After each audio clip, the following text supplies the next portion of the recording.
আসসালামু আলাইকুম এভরিওয়ান, কেমন আছেন সবাই? আশা করি অনেক ভালো আছেন। আমিও আলহামদুলিল্লাহ অনেক ভালো আছি। তো বন্ধুরা, আজকে চলে আসলাম ছাদে। এই যে দেখুন, ধুন্দুল উঠানোর জন্য। এটাকে বইয়ের ভাষায় বলে ধুন্দুল, কিন্তু আমরা গ্রাম্য ভাষায় এটাকে বলি ধুমো, বা অনেকে বলে ধুমি, ধুমো ইত্যাদি। তো দেখেন, আমার এই গাছটা কিন্তু খুব বেশি ছড়াই নাই, মানে অল্প একটুখানি জায়গা মিলে গাছ হয়েছে, লতারগুলা একটু ছড়িয়েছে। তো এর মধ্যে আবার ধুমো ধরেছে আলহামদুলিল্লাহ। তো দেখেন আমি উঠাচ্ছি। এর ফুল এখনো পড়ে নাই, পিছনে ফুল আছে, এবং সে ফুলের মধ্যে আবার কালো পিঁপড়া বাসা বেঁধেছে। গাছের মাটিতে অনেক পিঁপড়া হয়েছে, কালো পিঁপড়া, লাল পিঁপড়া। তো ওই কালো পিঁপড়াগুলা গাছের এই ডগায় বা ফলে ফুলে সব জায়গায় ঘুরে বেড়ায়। তো দেখেন আলহামদুলিল্লাহ বেশ ভালোই ফলন হয়েছে। এটা কিন্তু অনেক কচি।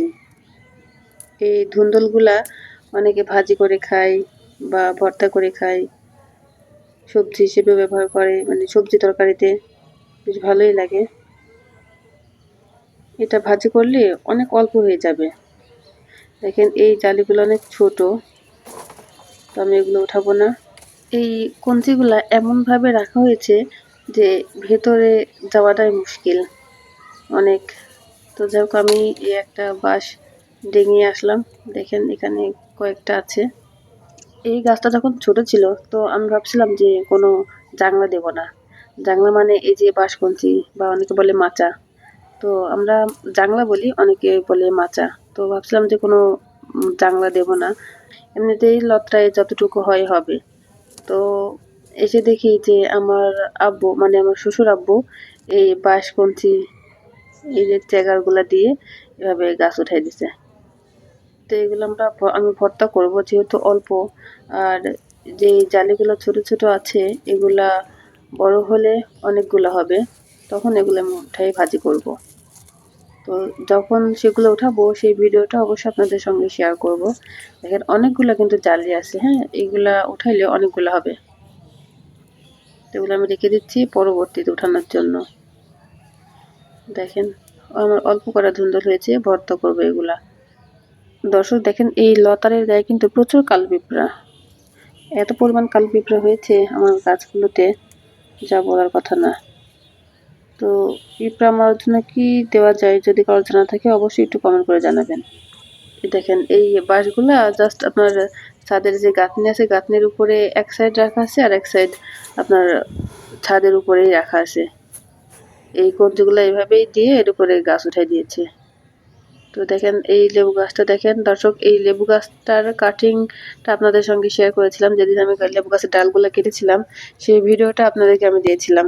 তো সেই গ্রাফটিং করার পরে আর লেবু গাছের কোনো ভিডিও করা হয়নি। তো আজকে এই সুযোগে লেবু গাছটা আপনাদের দেখে দিচ্ছি। এই লেবুগুলো কিন্তু তখন অনেক ছোট ছিল যখন আমি গাছের ডালগুলো কেটে দিই, অনেক ছোট ছিল। আর গাছের তো ডালপালা কেটে দিয়েছিলাম, এবং এখন আলহামদুলিল্লাহ অনেক কুশি বের হয়েছে। আর গাছের পাতার কালারগুলো দেখেন। আমি কিন্তু এই ভিডিওতে কোনো রকম কালার গ্রেড করি নাই, কিন্তু গাছের পাতাগুলোর কালার যে এত সুন্দর, মানে পুরো ন্যাচারাল কালার যাকে বলে। এই ডালগুলো কেটে দিয়েছিলাম কিন্তু আবার কুশি ছাড়ছে। দেখেন আবার গোড়া থেকে, এই কাটা ডালের গোড়া থেকে আবার কুশি ছাড়ছে। তো আমি একটা লেবু উঠাই দেখি যে এটাতে রস হয়েছে কিনা। লেবুগুলো যদিও বা দেখে মনে হচ্ছে যে এখনো হয়নি, একটু বড় হবে, এবং গাছের লেবুর গাটা অনেক সবুজ, গাঢ় সবুজ আছে। তারপর আমি এটা উঠাই দেখি রস আছে কিনা, পরবর্তীতে আবার উঠানো যাবে। দেখেন গাছের পাতার কালারগুলো দেখেন। তো আমি যেখান থেকে ডাল কেটেছিলাম তার সেখান থেকে অনেক কুশি ছেড়েছে, অনেক কুশি ছাড়ছে। দেখেন গাছটার কালারও যেমন সুন্দর। এই দেখেন এই ডালটা কিন্তু অনেক বড় ছিল, এই বড় ডালের মাঝখান থেকে আমি কেটে দিয়েছিলাম। তো অনেক কুশি বের হয়েছে আলহামদুলিল্লাহ।